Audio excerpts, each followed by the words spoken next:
Lagi raw bukas si Pangulong Bongbong Marcos na makipag-ayos sa mga Duterte. Sa isang podcast interview, sinabi ni Pangulong Marcos na ayaw niya ng gulo.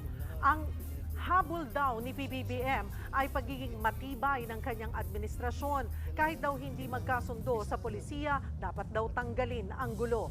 Nagpatong-patong ang issue ng mga Marcos at Duterte ng bakbakan sa mga maisug rally si PBBM. Idagdag pa ang confidential funds ni VP Sara at nang arestuhin ng Interpol si dating Pangulong Rodrigo Duterte.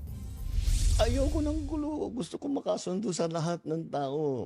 Mas maganda, marami na akong kaaway. Hindi ko kailangan ng kaaway. Kailangan ko kaibigan. Ang habol ko ay yung stability, peaceful, para magawa namin yung trabaho namin.